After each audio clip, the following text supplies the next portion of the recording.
قالوا ادع لنا ربک، وہ بولے آپ اپنے رب سے ہمارے لیے دعا کریں، یبین لنا ما ہی، وہ ہمارے لیے صاف بیان کرے وہ گائے کیسی ہے، ان البقرہ تشابہ علینا، بے شک گایوں میں ہم کو شبہ پڑ گیا، وَإِنَّا إِن شَاءَ اللَّهُ لَمُهْتَدُونَ، اور بے شک اگر اللہ نے چاہا تو ضرور ہم راہ پا جائیں گے، یعنی ہمیں وہ گائے مل جائے گی۔ تفسیر طبری میں حدیث ہے 1246، اس کا نمبر ہے، رسول اللہ صلی اللہ علیہ وآلہ وسلم نے ارشاد فرمایا، اللہ کی قسم اگر یہ لوگ انشاءاللہ نہ کہتے تو کبھی بھی ان کے لیے گائے کو واضح و ظاہر نہ کیا جاتا، یعنی کبھی بھی یہ گائے کو تلاش نہ کر سکتے۔ تو انہوں نے چونکہ کہا وَإِنَّا إِن شَاءَ اللَّهُ لَمُهْتَدُونَ، تو پھر یہ کہنے کی برکت سے انہیں گائے مل گئی۔ اس سے یہ معلوم ہوا کہ ہمیں چاہیے کہ ہم ہر معاملے میں جو جائز ہو اس میں ہم انشاءاللہ ضرور کہیں۔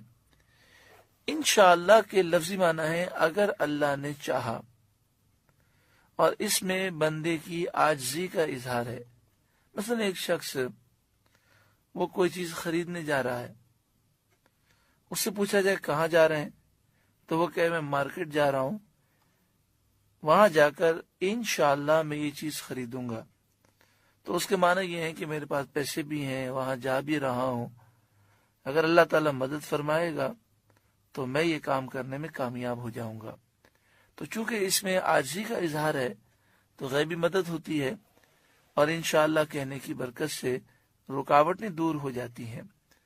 سورہ کہف آیت نمبر 23، 15واں پارہ، اللہ رب العالمین نے ارشاد فرمایا آیت نمبر 23 اور 24 میں، وَلَا تَقُولَنَّ لِشَيْءٍ إِنِّي فَاعِلٌ ذَلِكَ غَدًا، ہرگز کسی چیز کے بارے میں، کسی کام کے بارے میں یہ نہ کہو کہ کل میں یہ کام کروں گا، إِلَّا أَن يَشَاءَ اللَّهُ، مگر یہ کہ اللہ چاہے گا، یعنی صرف یہ نہ کہو کہ میں کام یہ کل کر لوں گا، بلکہ کہو اگر اللہ نے چاہا انشاءاللہ میں یہ کام کل کروں گا، تو انشاءاللہ کی برکت سے سارے معاملات آسان ہوں گے۔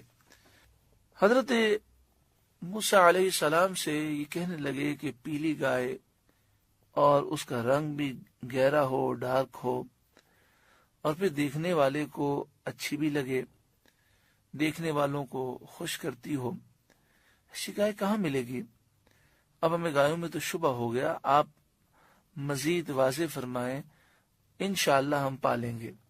قال، موسیٰ علیہ السلام نے فرمایا، انہو یقول، بے شک اللہ تعالیٰ فرماتا ہے، انہا بقرہ، بے شک وہ گائے ہے، لا ذلول تثیر الارض، جس سے خدمت نہیں لی جاتی کہ زمین میں ہل چلائے، ولا تسقی الحرث، اور نہ کھیتی کو پانی دے، یعنی ایسی گائے ہے کہ جو جوان بھی ہے، ڈارک گہرا پیلا رنگ بھی ہے، اور کبھی اس نے کھیتی میں ہل نہیں چلایا، اور نہ کھیتی کو اس نے پانی دیا ہے، نہ کھیتی کو اس نے سیراب کیا ہے، یعنی کھیتوں میں اس سے کام نہیں لیا گیا۔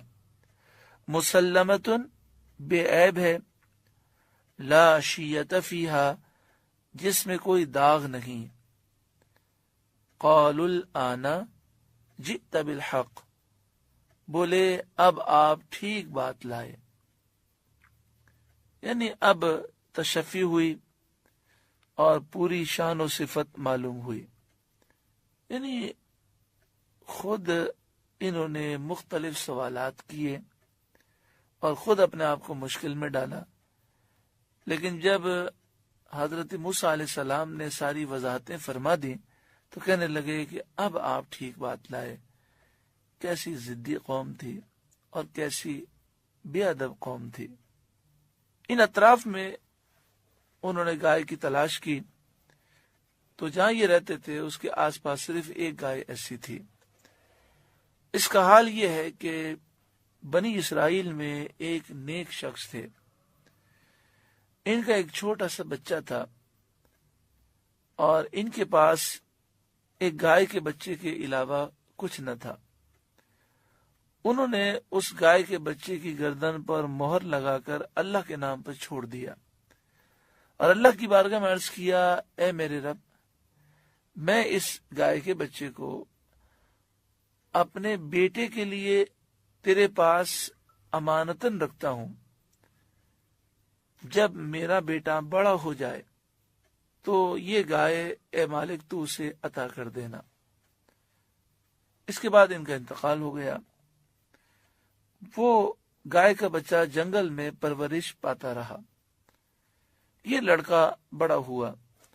اللہ کے فضل سے یہ لڑکا بہت زیادہ متقی اور پرہیزگار تھا، ماں کا فرمانبردار تھا۔ ایک روز اس کی ماں نے کہا، اے نور نظر، تیرے باپ نے تیرے لیے فلاں جنگل میں اللہ کے نام ایک گائے چھوڑ دی تھی، یعنی گائے کا بچہ چھوڑا تھا، اب وہ بڑی ہو گئی ہوگی، اس کو جنگل سے لا اور اللہ سے دعا کر کے وہ تجھے عطا فرمائے۔ لڑکا جنگل میں گیا اور اسے گائے نظر آئی اور ماں کی بتائی ہوئی علامتیں اس میں پائیں، تو اس نے اس گائے کو اللہ کی قسم دی اور کہا کہ تو میرے پاس آ جا۔ تو وہ گائے حاضر ہو گئی۔ وہ نوجوان اس کو اپنی ماں کی خدمت میں لایا۔ ماں نے بازار میں لے جا کر 3 دینار پر بیچنے کا حکم دیا اور یہ شرط لگائی کہ سودا ہونے پر پھر اس کی اجازت حاصل کی جائے۔ اس زمانے میں گائے کی قیمت وہ 3 دینار ہی ہوتی تھی۔ وہ جوان جب اس گائے کو بازار میں لایا تو ایک فرشتہ خریدار کی صورت میں آیا اور اسے گائے کی قیمت 6 دینار لگا دی، مگر اس شرط سے کہ یہ نوجوان اپنی ماں کی اجازت کا پابند نہ ہو۔ یعنی اس نے کہا کہ اب آپ بس مجھے بیچ دیں اور اپنی ماں سے پوچھنے کی ضرورت نہیں، میں آپ کو 3 کے بجائے 6 دے رہا ہوں۔ اس نوجوان نے کہا یہ نہیں ہو سکتا، میں اپنی ماں کی اجازت کے بغیر نہیں بیچ سکتا۔ میری ماں نے کہا جب سودا ہو جائے تو پھر مجھ سے اجازت لینا۔ اب اس نے گھر جا کر اپنی ماں کو سارا قصہ سنایا تو ماں نے کہا ٹھیک ہے، اب اس کی قیمت 6 دینار کر دو اور اگر سودا ہونے لگے تو پھر آ کر مجھ سے پوچھ لینا۔ وہ نوجوان پھر بازار گیا،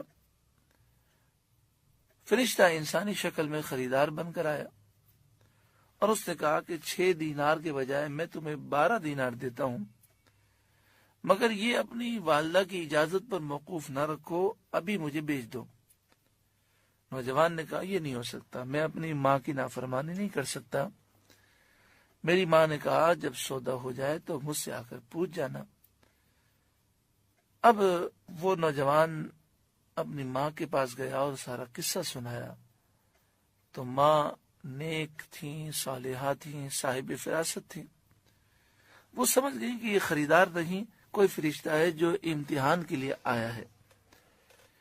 بیٹے سے کہا کہ اب کی مرتبہ اس خریدار سے یہ کہنا کہ آپ ہمیں اس گائے کے فروخت کرنے کا حکم دیتے ہیں یا نہیں، ہم ابھی بیچ دیں یا بعد میں بیچیں۔ لڑکے نے یہی کہا تو فرشتے نے جواب دیا کہ ابھی اس کو روکے رہو، جب بنی اسرائیل خریدنے کے لیے آئیں تو اس کی قیمت یہ مقرر کرنا کہ اس کی کھال میں سونا بھر دیا جائے۔ وہ نوجوان گائے کو گھر لایا۔ جب بنی اسرائیل ڈھونڈتے ڈھونڈتے اس کے مکان پر پہنچے تو یہی قیمت طے ہوئی اور اللہ تعالی نے اس نوجوان کو نیکی کا صلہ اور اپنی ماں کی فرمانبرداری کا صلہ دنیا میں بھی عطا کیا اور آخرت میں بھی اللہ ثواب عطا فرمائے گا۔ اس واقعے سے کئی مسائل معلوم ہوئے۔ ایک تو یہ کہ جو شخص اپنے بال بچوں کو اللہ کے سپرد کر دے، اللہ تعالیٰ اس کی عمدہ پرورش فرماتا ہے۔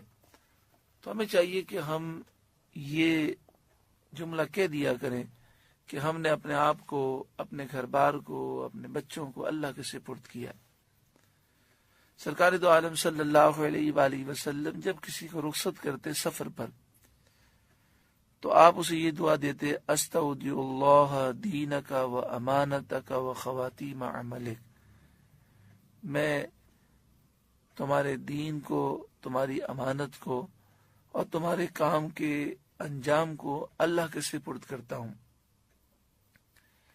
دوسری بات، جو اپنا مال اللہ کے بھروسے پر اس کی امانت میں دے، اللہ اس میں برکت دیتا ہے۔ تیسری بات یہ کہ والدین کی فرما برداری اللہ کو محبوب ہے۔ ہمیں بھی چاہیے کہ ہم اپنے ماں باپ کی خدمت کریں اور ان کی فرما برداری کریں شریعت کے دائرے میں رہ کر۔ ہاں، اگر وہ کوئی کام شریعت کے خلاف حکم دیں تو ہم اس کام پر عمل نہ کریں بلکہ شریعت پر عمل کریں۔ ہاں، انہیں پیار محبت سے سمجھا دیں کہ چونکہ یہ شرعی مسئلہ ہے، میں شریعت کی نافرمانی نہیں کر سکتا۔